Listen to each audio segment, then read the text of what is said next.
Welcome to this week's Rider Support. This week we're going to talk about improving your mental game, the perfect time to take caffeine during your race. But first, if you want to ride faster with less effort, you need to fix this mistake. Sarah? Anthony, how are you getting on? Question 1. Okay, Anthony, I ride a lot, but I feel like I'm always just missing that extra bit of efficiency. I see some riders gliding effortlessly, and I feel like I'm grinding just to keep up, even when my fitness level seems similar. Could my position or bike setup be secretly draining my speed? Or is there a technical mistake I'm overlooking that's making things harder than they need to be? Here's my hot take. People have stopped focusing on pedaling. It seems like a lost art. We used to spend winter time, a large part of it was dictated by pedaling efficiency and trying to improve your pedaling efficiency. Some people would ride fixed gear bikes for half the winter. Other had like cranks that had a clutch built into them so they'd release if you didn't pedal a perfect pedal stroke. And other people would do pedaling techniques, both cadence drills, one-legged drills, all of it with the aim of to become a nicer pedaler. Since the power meter came in, I've really noticed a decline in that. Everyone is focused on power as a metric, and very few people talk in kind of abstract terms like they used to. Maybe that's why they don't, because it is an abstract term of what's a nice pedaler. But we all know someone that's a nice pedaler when we see them. They just undescribably can't put your finger on it, but look more effortless on the bike. They look a little bit cooler on the bike. They look like it's a bit easier on the bike. A lot of people that I'm seeing now, especially new converts into the sport, they're pedaling like they're stamping on grapes. Like they mash with one foot down and then the other tags along for the ride. It's a very quad-dominated movement. It feels powerful. I get that, to be stamping with your quad, because it's a more powerful muscle than the hamstring to pull it up. But studies show that it is a total energy drain. You're wasting effort, you're tiring out faster, and you're leaving speed on the table. Efficient pedaling is about smoothness. Pros don't just push down harder, they spin at a steady 80 to 100 RPM using both legs in harmony. So it's like a really round pedal stroke. I was actually surprised to see a study about choppy pedal strokes spiking heart rate and burning through glycogen faster. So not only does it observationally look like a less efficient way to pedal, it actually is data-based a less efficient way to pedal. You're hammering through glycogen stores a lot faster. So how do you fix it? How do you get back to this beautiful cylindrical pedal stroke? Well, I'd say step 1 is realizing that you are mashing. Like having some self-awareness, getting a friend to ride beside you and just take a video and see, okay, I am a little bit of a masher. And then step 2, it's that visualization of, we talked about last week, like you have dog dirt on the bottom of your shoe and you're trying to scrape it at the bottom of the pedal stroke, and really focusing on the pedal stroke being a push and pull at the same time, not just a push, push, push, push. And it's going to feel deliberate. Like there's a great book, I think it's Dan Kelleher's the author, called Thinking Fast and Slow. And the idea is we have type 1 and type 2 decision-making pathways. So like when you start driving at the start, it's quite an automated process. You have to think about clutch, gear, clutch, gear, clutch, gear. But then you fast forward 5 years and people are talking on the phone, doing their makeup, listening to radio, and the clutch gear happens all automatic. That's because it's changed from a type 1 deliberate to type 2 automated pathway. So at the start, pedaling will feel really like that. It's going to be, oh my God, how am I going to enjoy a 5-hour ride where I'm thinking about pushing up, pulling down, scraping stuff off the bottom of my shoe? But that's not the reality for Pogačar. He doesn't have to go out and think about that. He's been doing it so long, it's changed from type 1 to a deliberate pedaling pathway. And it's worth the investment, especially like at this time of year where, you know, we're starting race season, but most people's priority events aren't till later in the summer. Because that's going to have a knock-on effect on you. I mean, for me, I think the thing that has improved my pedaling efficiency is increasing my cadence, like you said, because I was, as you know, very much heavy down on the first part of the pedal stroke and, you know, basically gliding through the back end. But it also must have repercussions for other parts of your body when you're doing that stomping down. You're going to be getting more swaying of your hips, more shoulder movement. The bike is going to be moving more. You can just tell when someone is doing it wrong. It's a total package, yeah. Yeah, ask your friend and be like, I'm not going to get offended by this critique at all. But how's my stroke? Pedal stroke. How's my pedal stroke? It's hard to get that non-offensive feedback from someone. I remember you were giving me some stick about my hair before we started. I remember I used to go to a barber and I had a sign up, home haircuts repaired without comment. That's the sort of friend everyone needs. Yeah, you really do. You have to, like, when you're learning a new skill, I'm cycling a couple of years and I'm still learning absolutely every day. You have to have an open kind of learning mindset when it comes to it, because you might go out on the bike and you're like, oh, I look great, I feel great, and you maybe potentially and probably you don't, and you can still upscale part of your bike handling or your smoothness on the bike, things like that. I look at videos of me from year 1, year 2, year 5, year 7, and you can see that change all along. You're like, whoa, I thought I was cool back in year 1. I thought I was doing this well. I thought I was cornering well. I thought I was pedaling well.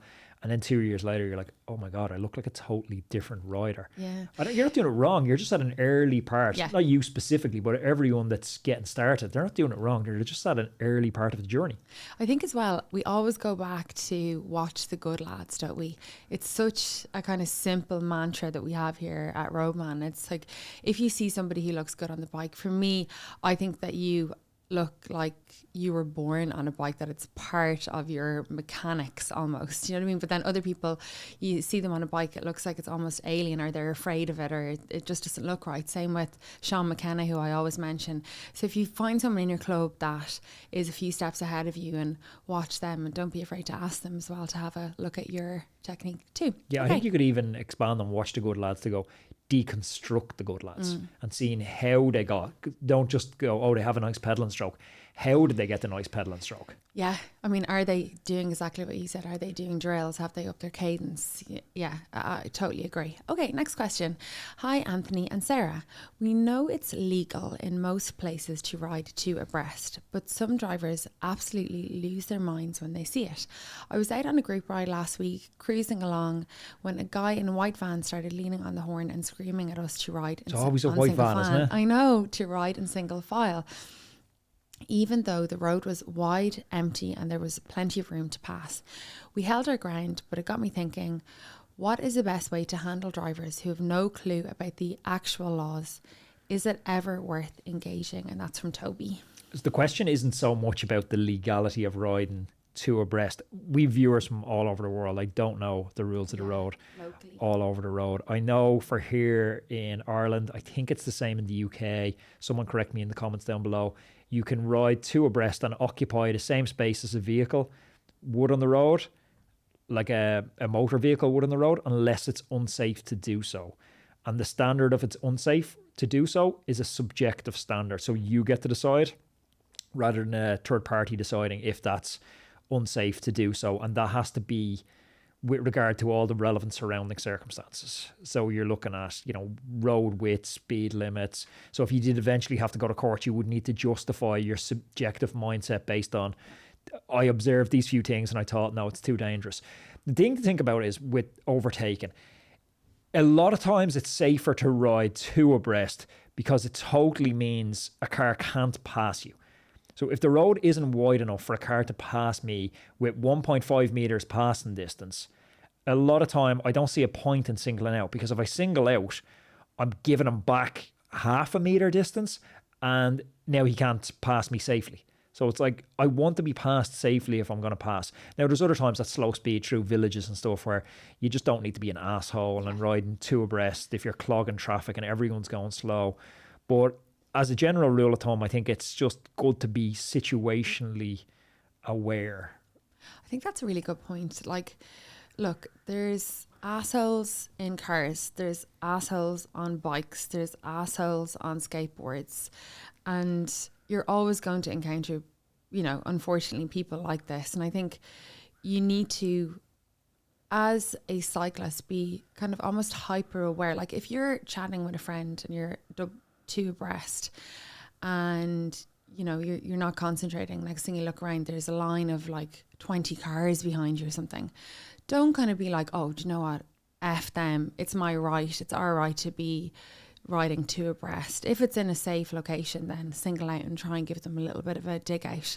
Now, it is different in larger groups, and each situation is going to be so different, but we have to share the road. We have to be polite to each other and understand that as cyclists we are going a lot slower. People want to get somewhere, and I'm not saying that's an excuse for them to overtake in a dangerous fashion or give you abuse or anything like that, but try and kind of think, okay, look, can I make life easier for everybody if I just pull in single file for 30 seconds? But the thing I always say to you when you're going out riding is it's prioritization, and the top of your prioritization pyramid is get home safely. Yeah. So if you go on single file or two abreast changes your safety assessment, that's the direction you should go with it. But that's actually not even his question. His question is it ever worth engaging with the motorist?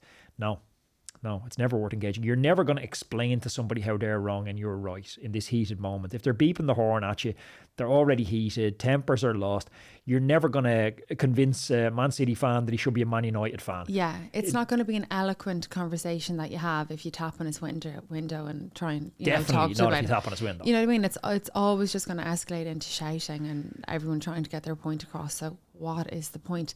I do feel though that if things do get very dangerous, I know that we often have the debate about having cameras on your bike and reporting them to the police if things get very dangerous or very close, or there's dangerous driving going on. I am becoming more and more of a snitch. I'm not into snitching. I haven't got a camera, but I think that I've seen such crazy things, and drivers completely treat me as if I'm not even human on the road. And sometimes I feel that they should be punished for behaviour like that. But I go over and back on it all of the time. But it's a hard no with regards to engaging with these people. Engaging. We talked about this a couple of weeks ago because I've started jiu-jitsu, and it's kind of the same idea of is it ever worth getting into a street fight? I think it's the same, because at the moment you choose to engage or not engage. There's a great Stoic idea, which I've tried to, between stimulus and action, there's space. So between the close pass and you deciding to confront, there's a space. And in that space, you get to decide what happens here. So you get to decide whether to engage or not to engage. The thing about engaging is when you choose to engage, you have to accept the consequences for all potential outcomes of you engaging. And when you choose not to engage, you accept all the consequences of that. So if you choose to engage, all the potential consequences to that are bad. He gets out of the car, has a weapon. He gets out of the car, doesn't have a weapon, but still injures you. He gets out of the car, it turns into a fist fight. You injure yourself. You break your hand off him. You choke him out. Now you got to go to hospital, or you got to go to a police station, explain why you choked out a motorist in the middle of the day. It's like there's no good outcome to that engaging. Yeah, I totally agree. But then I do know that in the heat of the moment, and particularly, as you said, you feel so vulnerable on the bike that you kind of feel that I have to stick up for myself here. I have to show them that they cannot just push me off the road, almost kill me, clip me with the wing mirror, honk their horn at me for, miles while I'm riding. So I totally agree with you, Anthony. But it's worse if you have all that and you're going home with a broken eye socket because he hit you to punch. Yes, okay. And there's so many trained fighters as well, and there's so many lunatics with weapons. Yeah, it's just not worth engaging. It's an absolute roll of the dice whether someone's a trained fighter or they're not a trained fighter with weapons. And even if that it doesn't escalate to that level, even if it just becomes a shouting match, or you cycle by them and give them the finger, you catch up with them at the red light and you give them the finger or a dirty look, it ruins your ride as well. It literally ruins the following 30 minutes of your spin. So the ultimate revenge is to just wave and keep going past, smile, because they're still seating in the car. You forgot about 20 seconds later. You love giving the people the thumbs up, don't you, and a big smile. Good to see you. Okay, next question. Transform your indoor cycling with Rouvy, the platform that brings real-world routes and augmented reality to your training. Whether you're preparing for a big event or you're just looking to explore, Rouvy lets you experience legendary rides like Alpe and Passo de Stelvio from the comfort of your home. Rouvy's unique augmented reality technology uses real-life video and GPS data to create the most realistic cycling experience available. You'll feel every climb, descent and turn with precise terrain replication, giving you an authentic outdoor ride indoors. Plus, with AR elements like avatars and banners, the ride really feels totally immersive and interactive. With over 1,500 routes and 25,000 kilometres, the world's most iconic cycling destinations, Rouvy is perfect for cyclists of all levels. Whether you want to enjoy scenic routes, participate in group rides, or push your limits with advanced training plans, Rouvy has you covered. Rouvy also offers flexible pricing, allowing you to pause your subscription or choose duo or group plans to share the experience. From exploring new places to serious training, Rouvy has something for every cyclist. Ready to ride the world? Visit rouvy.com and start your journey today. Hi Anthony and Sarah. I know cycling is as much a mental game as a physical one, but I feel like my brain gives up before my legs do. The moment things start to hurt, there's a voice in my head telling me to sit up, back off, or that I just don't have it today. I want to get better at embracing the suffering and pushing through when it really matters, whether it's in a race, on a brutal climb, or just trying to hold the wheel when the pace kicks up.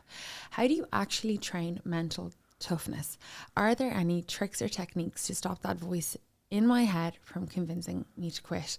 Again, every week we have a question like this that could have been written in by me, for me, because this is something that I struggle with, Anthony, and you're like trying to coach me through this, pushing through that pain barrier and actually trusting in my ability, the strength that I have, how far that I've trained, and not getting freaked out by, oh my God, my heart rate monitor says 185. I definitely can't do this anymore. It's too tough, even though I probably can't hang in there a little bit There's only longer. one way to do it. Watch a load of David Goggins videos before you go out. Who's going to carry the boats? I follow him on Twitter, and He doesn't post, does he? no, it's all other people. People have tribute account. Yeah, put loads of kind of clips together of him, and yeah, it's that tough love. I think I do actually really respond to that kind of tough love, and somebody kind of calling me out on being weak-minded personally. Now, a lot of people won't be into that, will they? Yeah, they won't be into that. I think some practical ways you can do it are to focus on your breathing.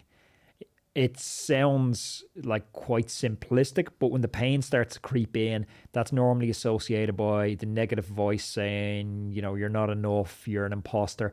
And one of the quickest ways to regain control on that is to focus on your breathing, like deep, controlled, rhythmic breathing. That can reset the mind and it can bring you back to the present moment. Like if you breathe deeply through your nose, fill your lungs slowly, it not only reduces stress, but your body's going to stay oxygenated and it's going to keep you present and in the zone a little bit longer. I also find, and this, I'm not sure if this is science backed, very anecdotal from me, if I divide the effort and I segment it, rather than looking at it like I'd look at it in a race. I was racing out in France and I knew there was like a 6-7 kilometers of crosswind. I'd be like, well, that's quite an unmanageable section for me to get through. But I'd look at it and go, okay, just get through the next kilometer and then we'll assess. And then you're like, okay, I can do one more K. I can do one more K. I'll get through that. And then like one more K. So it's only like, how do you eat an elephant? One bite at a time. Break it down into smaller efforts. Like we talked about, we did a video a few weeks ago about perfect 7-day training plan. We talked about 20-minute tests during that, and I'm saying the same, like 5-minute sections. Like you can give me 5 minutes of your best. That really works. The voice in your head and how you speak to yourself does matter as well. Like positive self-talk, it's like, you know, you need to train, obviously. You know, there's no amount of standing, looking in the mirror saying, I am a champion, I am a champion, I am a champion is going to make you a champion. You need to go out and you need to establish habits. You need to have discipline.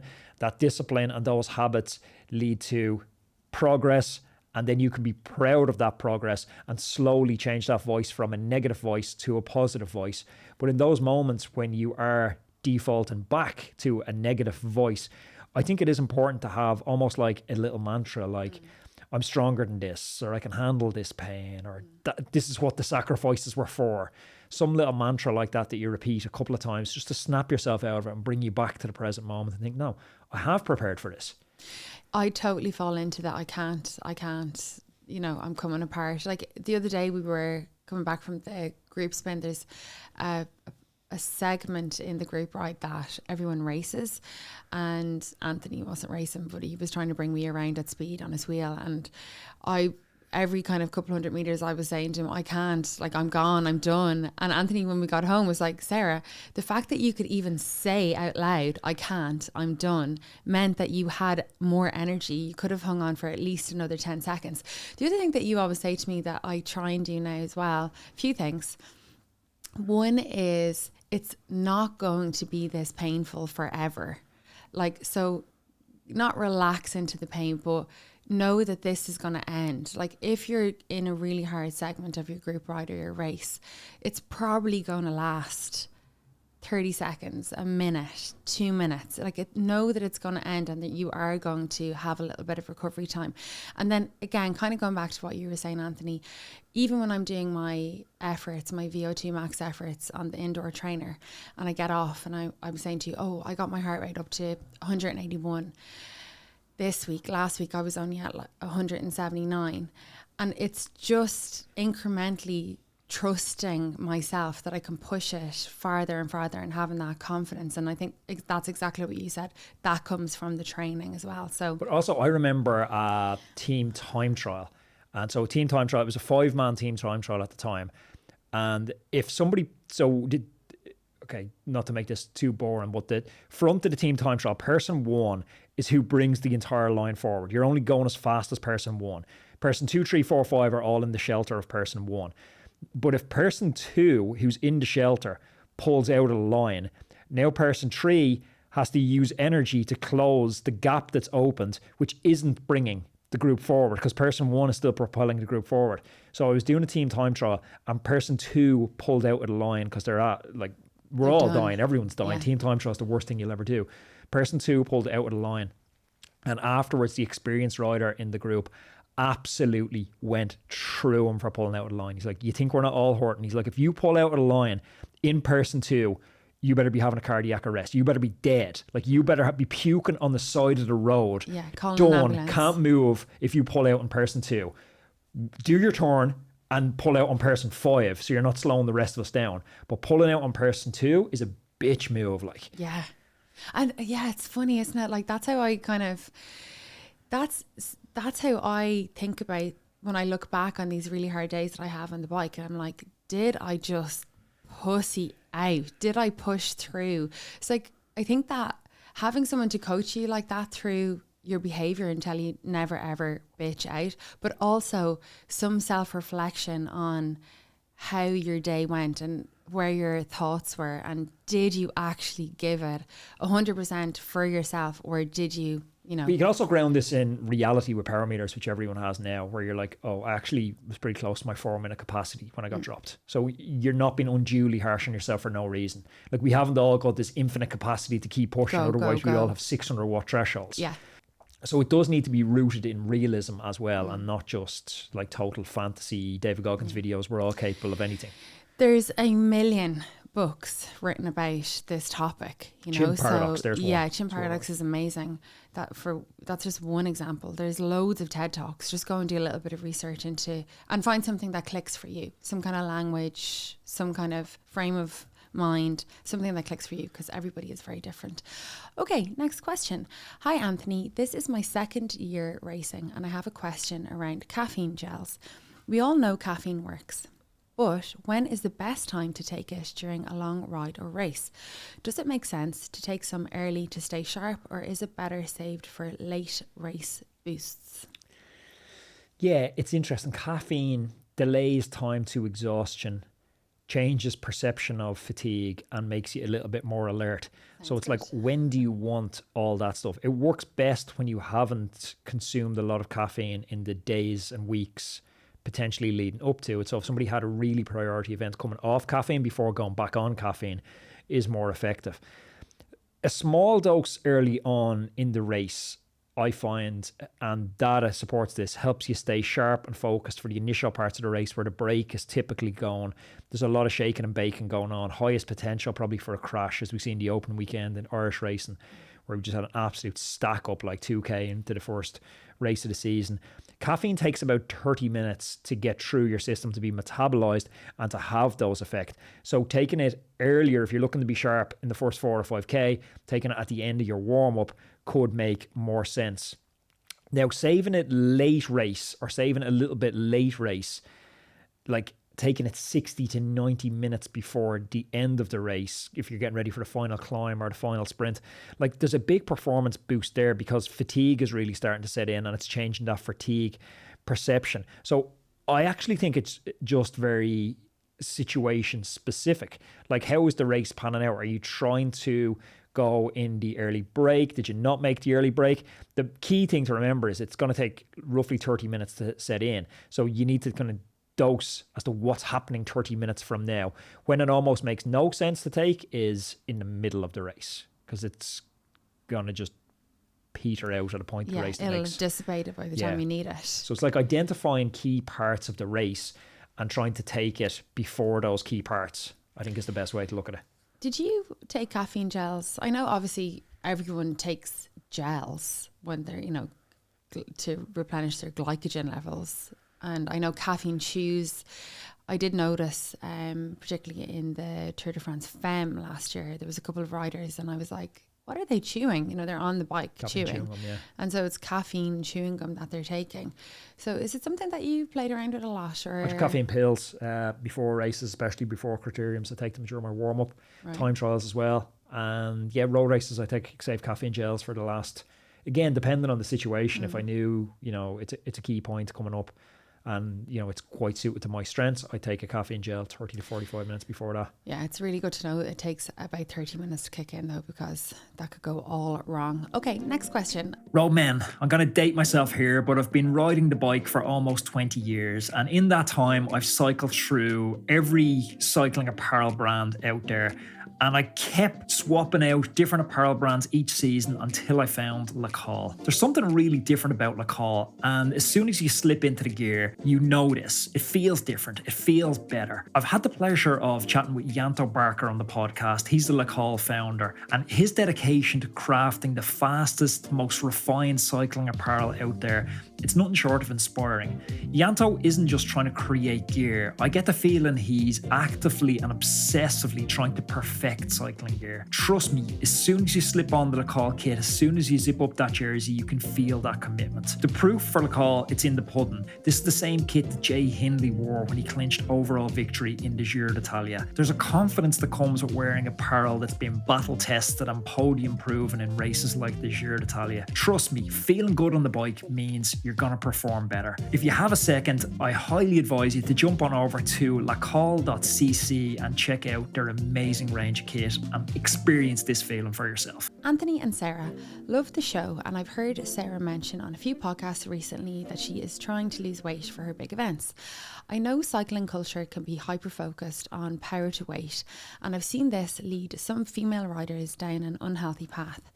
Do you have advice on keeping performance goals in check without getting caught up in chasing unrealistic race weights? My daughter is following in my footsteps into cycling. I can already kind of see her being super focused on her weight. Yeah, it's an interesting discussion. I actually think we're viewing it wrong. We're looking at the highest performers in the world and we're mimicking their habits. World Tour athletes are optimizing for performance. That's what their ideal outcome is. Performance isn't always healthy. Like we've seen extreme examples of, years ago, people were taking medication to decalcify their bones to make them unhealthy. We went through the doping years, excess amounts of carbohydrates we're in at the moment. High performance isn't always healthy, and that's what World Tour riders are optimizing for, to go fast. And as a result, I think a lot of amateurs optimize for high performance. And when you optimize for high performance, you get a lot of downstream consequences that aren't, some positive, some negative. I think we should be optimizing for peak health. Yeah. And then performance is downstream from that. So performance flows from health. That's the way I kind of look at it. And if we think about that from a weight perspective, we're not optimizing to be the lightest version we can, because then we see the problems like both in the male and female peloton. But some girls go years without a period. Yeah. Their body weight's so low. Yes. Like, it's crazy. They're clearly optimizing for performance, not for health. But if you flip that and you optimize for health, you're likely going to be quite lean anyway, but not to the detriment of your health.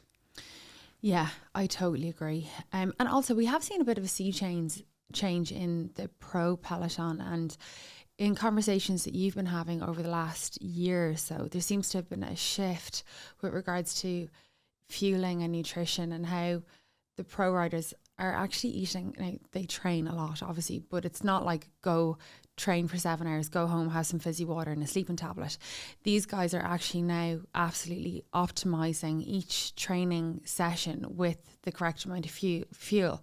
So that's something to also bear in mind if you've got a kid going into the sport, that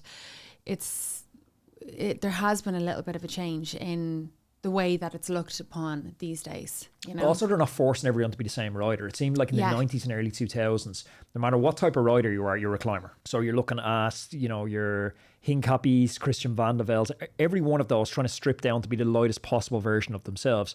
Now, like, you know, you're 5'11", you're tall, you're never going to be a 46 kilogram Colombian climber. You know, I have friends who didn't make pro because they're 6'5" and their DSs at continental level were like, oh, you need to be as light as possible, you're a climber. But they're never going to be Nairo Quintana. They're 6'5", they're 6'6". At best, they're going to be 70 kilograms, and that's like prisoner of war lean. You still can't get over the Cat 1 if you're 70 kilograms, unless you're doing 470 watts to give you 6+ watts per kilogram. They would have been much better off focusing on absolute power, like we're seeing with Van der Poel, and niching into becoming a 75 kilogram rider who can do 1,000 watts for 90 seconds and doing absolute damage to the smaller riders on bergs, like we're seeing now coming into the classic season.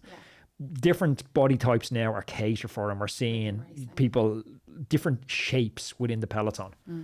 I think also you have to, I mean, both for kids, both guys, girls and boys, but in particular this listener is writing in saying his daughter is, or maybe it's a she, they don't give their name, is following in my footsteps into cycling, and already see her being super focused on her weight. And we do have to keep a particularly close eye on girls if they're young and they're being bombarded constantly by images of how they should look rather than for performance. What I would say is that a really good way to do, because kids at that age are not going to, I mean, I didn't listen to my mother and my father when I was like 13, 14. What I would say is maybe potentially organise a night in the club, if you're involved in a club, where a nutritionist comes in and like really extols the importance of nutrition for cycling, you know, and getting an outside voice in. Or if you can afford it, get like a one-on-one session with a sports nutritionist that will chat about any fears that your daughter has about gaining weight or how to fuel, and try at a very, very young age to, you know, educate around this kind of stuff.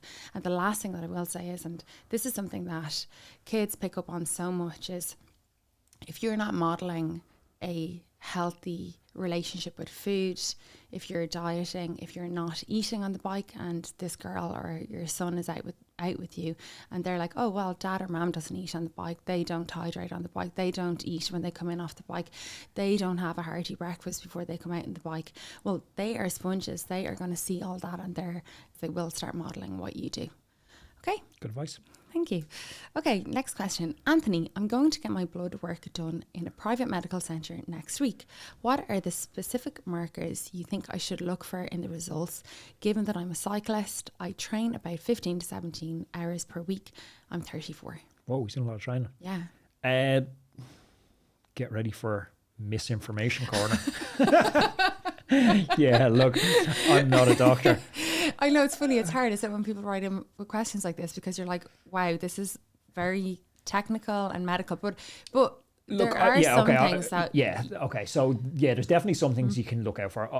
I'm struggling, because on the one hand, I want to believe how amazing our professionals are, our doctors are, but on the other hand, you see so many people just getting such bad advice, or especially athletes going to doctors, and doctors optimizing for normal ranges. The problem is normal builds in Joe Gamer who's 155 kilograms and eats Doritos 6 times a day. So it brings the whole average down, and we're getting fatter and unhealthier as a population. Yeah.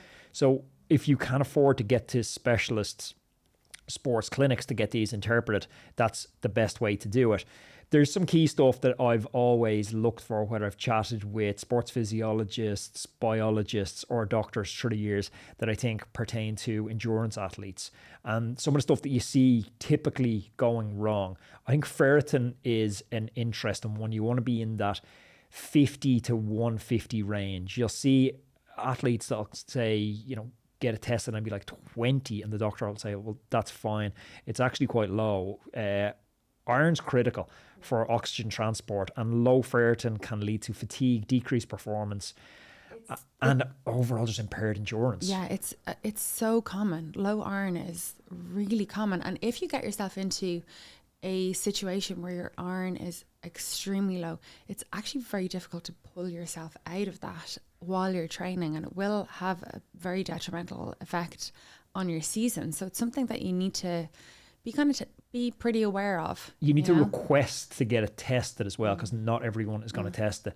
The next one I think is vitamin D. More and more research is coming out around vitamin D, and that ideal range of 40 to 60 ng/ml seems to be where it's at. Vitamin D, it's for bone health, muscle function, and recovery. If you're riding that kind of 15 to 17 hours a week, you're at risk of deficiencies, especially in winter when sunlight exposure is limited. So adequate vitamin D levels are going to help prevent injuries, boost muscle strength, aid recovery, and ensure the body can handle the demands of training. I'm on a heavy enough supplement dose of vitamin D of my blood works. The third one, and this isn't an exhaustive list, the third one's cortisol. And cortisol can be an interesting measurement to have from the morning time and the evening time. I'm getting my bloods, if anyone's listening in Ireland, on a place called Randox, which I found pretty decent, given a comprehensive blood work. Your morning cortisol level, you're looking for 10 to 20. What's like that weird looking UG, DL is the measurement. And then in the evening, it's 2 to 5.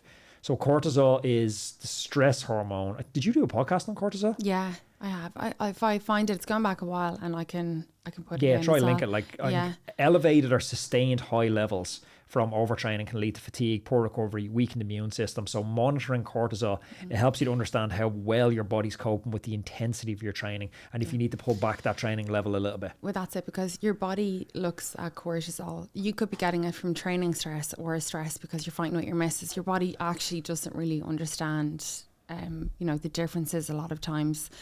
It's quite complicated. That's when your sympathetic nervous system kind of comes into play. But it can also have a huge impact on weight, Retention, yeah. It has so many knock-on effects to every single part of the human body. So the cortisol one is definitely one to check out. Okay, Roadman, thank you for tuning in to another episode of Rider Support. Appreciate you tuning in, but I think there's another podcast you will enjoy, and I'm going to link it up here. Please take a second to subscribe to the channel and share this into your club WhatsApp group if you found any of it helpful, or mention it to a friend. See you next week.